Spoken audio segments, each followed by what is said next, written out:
লা লিগায় আরও একবার পয়েন্ট হারালেন ফুটবল ক্লাব বার্সেলোনা। লা লিগায় বার্সার ঘাড়ে নিঃশ্বাস ফেলছেন রিয়াল মাদ্রিদ।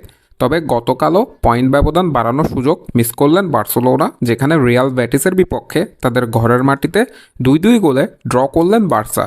বার্সার হয়ে 39 মিনিটে গোল করেন লেভানডস্কি এবং 68 মিনিটে পেনাল্টি থেকে রিয়াল ব্যাটিসকে সমতায় ফেরান আর্জেন্টাইন জিওভনি লো সেলসো। 82 মিনিটে আবারও লেমিন ইয়ামালের অ্যাসিস্ট থেকে বার্সাকে লিড এনে দেন ফেরান তরেস। তবে ম্যাচটি যখন বার্সা একেবারে জিতেই যাচ্ছিলেন, তখন 94 মিনিটে দায়োর গোলে 2-2 গোলে সমতায় ফেরেন রিয়াল ব্যাটিস। ফলে ড্র নিয়ে মাঠ ছাড়তে হয় বার্সেলোনাকে। তবে বার্সেলোনার ড্র করার রাতে জয় পেয়েছেন রিয়াল মাদ্রিদ। তারাও জিরোনার ঘরের মাঠে জিরোনাকে 3-0 গোলে পরাজিত করেছেন, যেখানে রিয়ালের হয়ে 36 মিনিটে প্রথম গোলটি করেন জুড বেলিংহাম, 55 মিনিটে গোল করেন আর্দা গুলের এবং শেষ গোলটি করেন কিলিয়ান এমবাপ্পে। এ জয়ের ফলে রিয়াল মাদ্রিদ এক ম্যাচ কম খেলে 34 পয়েন্ট নিয়ে পয়েন্ট টেবলের দ্বিতীয় অবস্থানে আছেন এবং বার্সেলোনা 38 পয়েন্ট নিয়ে পয়েন্ট টেবলের শীর্ষ অবস্থানে আছেন। ফলে রিয়াল মাদ্রিদ যদি তাদের যে ম্যাচটি কম খেলেছেন সেটিতে 3 পয়েন্ট অর্জন করতে পারেন, তবে পয়েন্ট টেবলে শীর্ষে চলে যাবেন রিয়াল মাদ্রিদ।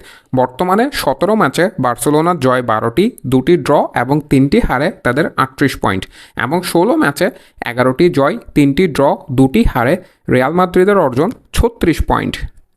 প্রিমিয়ার লিগে আবারও হোঁচট খেয়েছেন ম্যানচেস্টার সিটি। ক্রিস্টাল প্যালেসের বিপক্ষে 2-2 গোলে ড্র করেছেন ম্যান সিটি, যেখানে 4 মিনিটেই মুনোস গোল করেন ম্যান সিটির বিপক্ষে।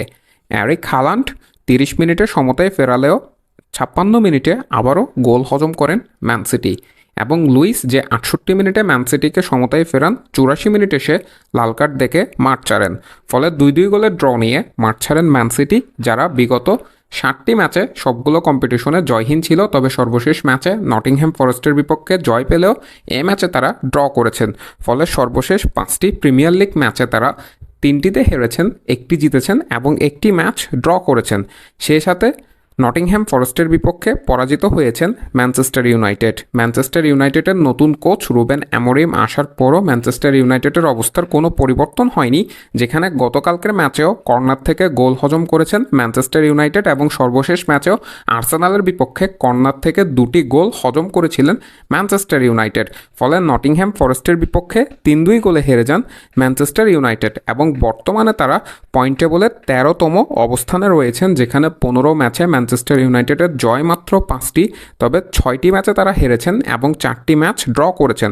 ফলে 19 পয়েন্ট নিয়ে প্রিমিয়ার লিগে তারা পয়েন্ট টেবলের 13তম অবস্থানে আছেন। মাহের আহমেদ মাহি, এমএস থিংবার্স।